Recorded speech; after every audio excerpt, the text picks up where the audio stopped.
Hello viewers, आपके पसंदीदा audio article programme में आपका स्वागत है और मैं हूं आतिफा काजी। तो आज हम बात करेंगे अरावली हरित दीवार परियोजना पर। ये आर्टिकल टाइम्स नाउ में प्रकाशित खबर what is green wall project and what it means for the Aravallis Delhi NCR के सारांश पर आधारित है। इसमें टीम दृष्टि के इनपुट्स भी शामिल है और साथ ही ये सामान्य अध्ययन प्रश्न पत्र 3 के पर्यावरण खंड से जुड़ा हुआ है। तो चलिए आर्टिकल की शुरुआत करते हैं।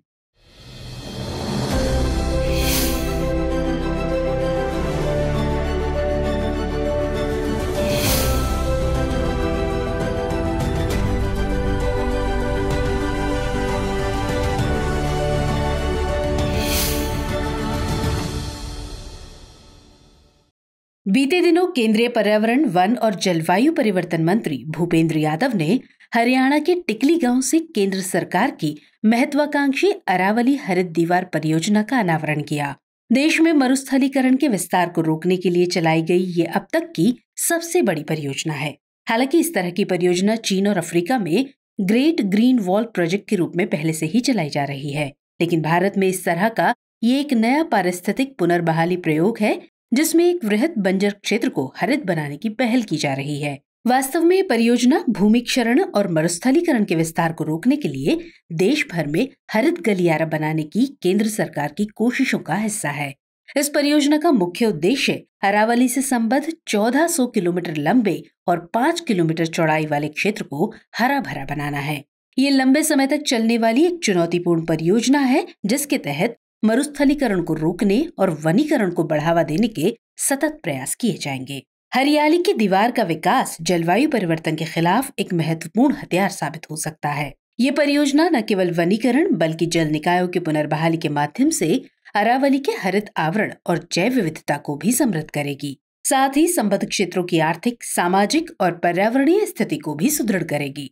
अगर ये परियोजना अपने मकसद में सफल होती है तो ये देश में मरुस्थलीकरण के विस्तार को रोकने तथा क्षरित भूमि को उपजाऊ बनाने की दिशा में एक उल्लेखनीय कोशिश समझी जाएगी। गौरतलब है कि 2019 में नई दिल्ली में संयुक्त राष्ट्र कन्वेंशन टू कॉम्बैट डेजर्टिफिकेशन के 14वें संस्करण की मेजबानी करते हुए प्रधानमंत्री नरेंद्र मोदी ने दिल्ली घोषणा पत्र जारी कर 2030 तक लैंड डिग्रेडेशन न्यूट्रलिटी यानी भूमि क्षय के स्तर को तटस्थ रखने का लक्ष्य निर्धारित किया था।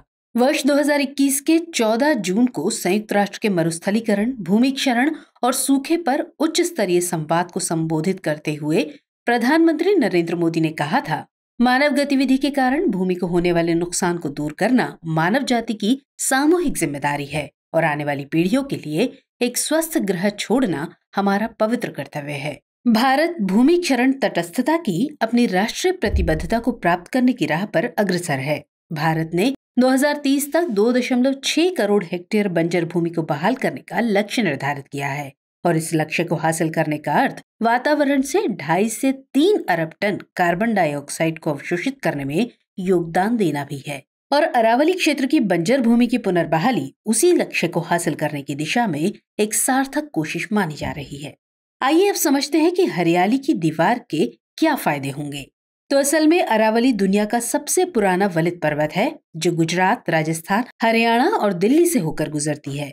पिछले कई दशकों तक अरावली क्षेत्र में खनन गतिविधियों के बढ़ने, वनों की कटाई और जल स्रोतों के सूखने से भूमि के बंजर होने की समस्या बढ़ती चली गई। खासकर अरावली के पूर्व का क्षेत्र तेजी से मरुस्थल में परिणत होने लगा। अरावली क्षेत्र की पुनर्बहाली उत्तर पश्चिम भारत के भविष्य के निर्धारण में महत्वपूर्ण साबित होगी।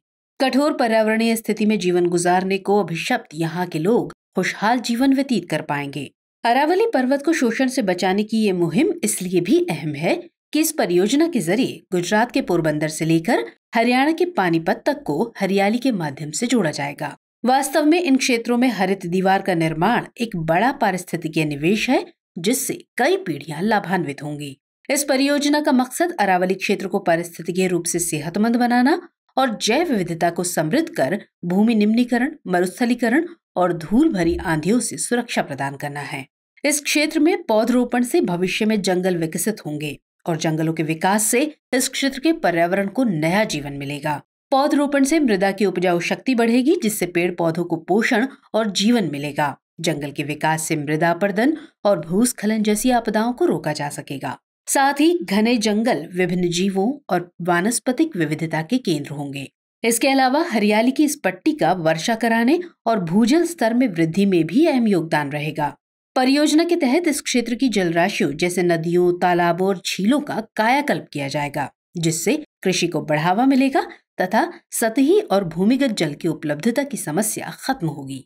हरे भरे ये क्षेत्र ऑक्सीजन के बड़े उत्पादक होंगे और बड़े पैमाने पर कार्बन डाइऑक्साइड का अवशोषण भी करेंगे।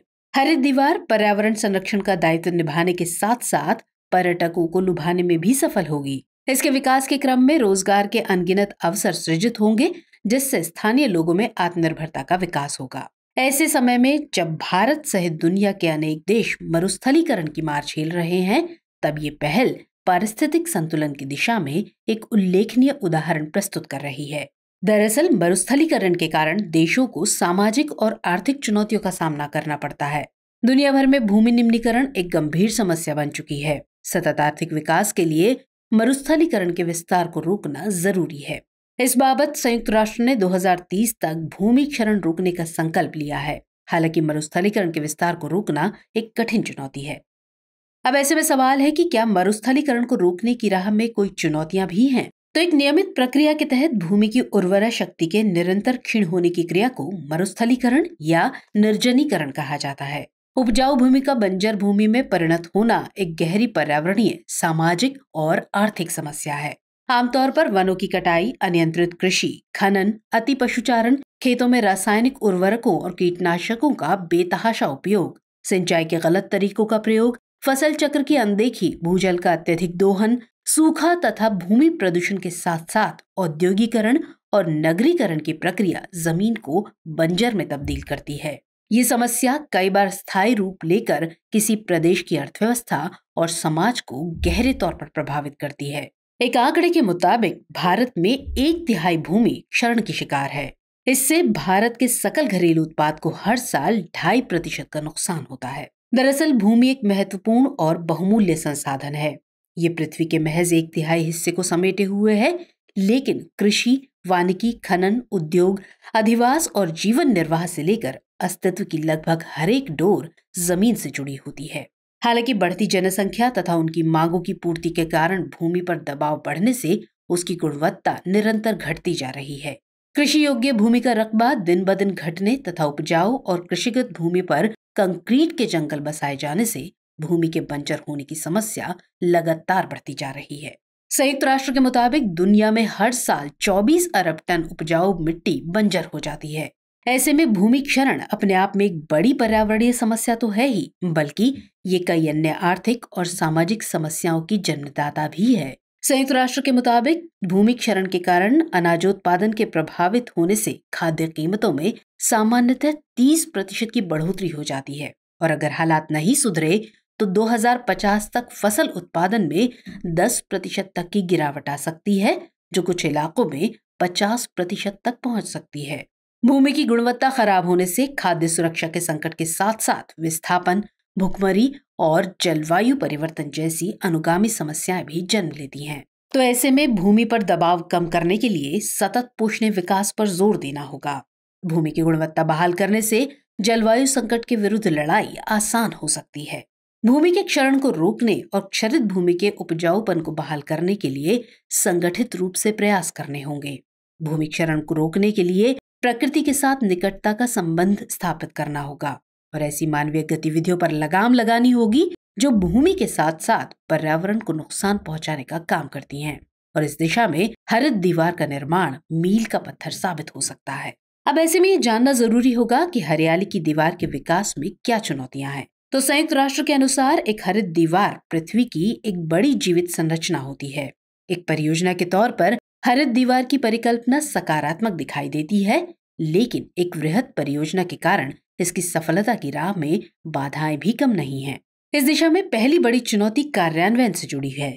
दरअसल परियोजना के चिन्हित क्षेत्रों में रोपण के लिए उपयुक्त वृक्ष प्रजातियों का चयन करना, उनके अस्तित्व को सुनिश्चित करना और समुचित प्रबंधन एक बड़ी चुनौती है। बंजर भू क्षेत्र में पौधों के विकास के लिए अनुकूल परिस्थिति की उपलब्धता एक बड़ा संकट है। इन क्षेत्रों में ऐसी हरित प्रजातियों के विकास पर बल देना होगा जिसकी उत्तरजीविता कम पानी पाकर भी संभव हो। इसके अलावा दूसरी बड़ी चुनौती वित्तीय बाधाओं से निपटना है। चूंकि एक विशाल परियोजना है, इसलिए इसमें महत्वपूर्ण निवेश की आवश्यकता होगी और परियोजना की सफलता और पूरा होने वाले समय को प्रभावित करने वाला ये एक प्रमुख कारक है। वहीं तीसरी चुनौती राजनीतिक स्थिरता से जुड़ी है। दरअसल ये परियोजना 3 राज्यों और एक केंद्र शासित प्रदेश से संबंधित है और इन प्रदेश की सरकारों की परियोजना के प्रति दृष्टिकोण से इसकी प्रगति और सफलता प्रभावित हो सकती है। सत्ता परिवर्तन के साथ राज्य सरकार की प्राथमिकताएं भी बदल सकती हैं। अतः ये परियोजना केंद्र के साथ साथ संबंधित प्रदेशों की सरकारों के सहयोग पर भी टिकी है। वहीं चौथी चुनौती पौधों की देखभाल से संबंधित है। चिन्हित क्षेत्र में पौधे बंजर भूमि पर लगाए जाएंगे तो ऐसे में जाहिर है उन्हें अधिक परवरिश की आवश्यकता होगी और नियमित देखरेख के अभाव में पौधे पेड़ बनने से पूर्व ही दम तोड़ सकते हैं। तो ऐसे में इस परियोजना की सफलता में स्थानीय समुदायों की भागीदारी महत्वपूर्ण हो जाती है। अब सवाल है कि आगे की राह क्या हो। बदलती जलवायु और बढ़ते मरुस्थलीकरण से मुकाबला करने के लिए दुनिया के विभिन्न देशों में हरियाली की दीवार विकसित की जा रही है। वन उन्मूलन और मरुस्थल के विस्तार को रोकने के लिए चीन ने 1978 में दुनिया की सबसे लंबी महान हरित दीवार विकसित करना प्रारंभ किया था। चीन में इस ग्रेट ग्रीन वॉल परियोजना के 2050 तक जारी रहने की उम्मीद है।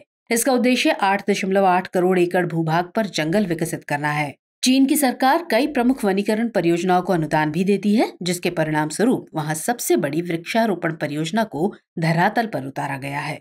हालांकि चाइना एनवायरनमेंट फोरम के निदेशक जेनिफर टर्नर के अनुसार इस परियोजना के तहत पौधरोपण तो बड़े पैमाने पर किया जा रहा है, लेकिन देखभाल के अभाव में लगाए गए अधिकांश पौधे मरते जा रहे हैं। जाहिर है चीन में हरित दीवार परियोजना अपने मकसद में पूरी तरह सफल नहीं हो पा रही है। चीन की भांति 2007 में अफ्रीकी संघ ने 8000 किलोमीटर लंबी और 8 किलोमीटर चौड़ाई वाले चिन्हित क्षेत्र में पेड़ पौधों और झाड़ियों की श्रृंखला विकसित करना प्रारंभ किया था। इसकी गिनती बंजर भूमि को बहाल करने की दुनिया की सबसे बड़ी और महत्वाकांक्षी परियोजनाओं में होती है। इसके तहत पौधे लगाने के साथ साथ मिट्टी में सुधार करना, सामुदायिक उद्यान स्थापित करना और मौजूदा वनों की रक्षा करना जैसे लक्ष्य भी शामिल हैं। इस परियोजना के अंतर्गत सेनेगल से जिबूती क्षेत्र के बीच 22 अफ्रीकी देश शामिल हैं। इसके तहत 2030 तक 100 मिलियन हेक्टेयर बंजर भूमि को बहाल करना, 1 करोड़ हरित रोजगार सृजित करना और वातावरण से 25 करोड़ टन कार्बन के अवशोषण को सुनिश्चित करना है।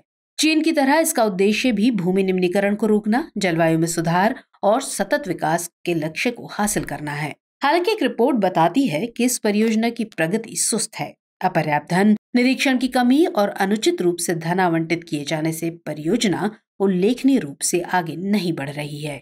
नेचर पत्रिका के मुताबिक 2020 तक इस क्षेत्र की बंजर भूमि का केवल 5वां हिस्सा यानी 20 मिलियन हेक्टेयर बंजर क्षेत्र को ही बहाल किया जा सका था। वहीं संयुक्त राष्ट्र द्वारा कराई गई जांच से पता चला कि इस क्षेत्र में पारिस्थितिक बहाली लक्ष्य का 4 से 20% के बीच ही हासिल किया जा सका था। सबसे बड़ी समस्या ये है कि इस परियोजना में आवश्यक 30 अरब डॉलर में से केवल 2.5 अरब डॉलर ही खर्च किए गए हैं।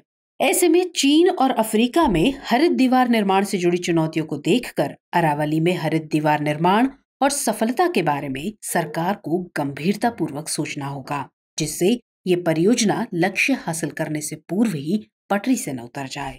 बहरहाल मरुस्थलीकरण पर रोक लगाने के लिए कृषि पद्धति में बदलाव, भूजल के दोहन और अति चराई पर रोक जैसे कदम उठाने होंगे, तभी जाकर भूमि को बंजर बनने से रोका जा सकता है। चलिए अब वक्त है आज के अभ्यास प्रश्न का। अरावली हरित दीवार परियोजना क्या है? इसकी सफलता की राह में आने वाली चुनौतियों का वर्णन करें। तो व्यूअर्स, आज के एपिसोड में इतना ही। हमारा एपिसोड आपको कैसा लगा कमेंट सेक्शन में जरूर बताइएगा। मिलेंगे अगले कार्यक्रम में किसी और खास टॉपिक के साथ। तब तक के लिए जय हिंद।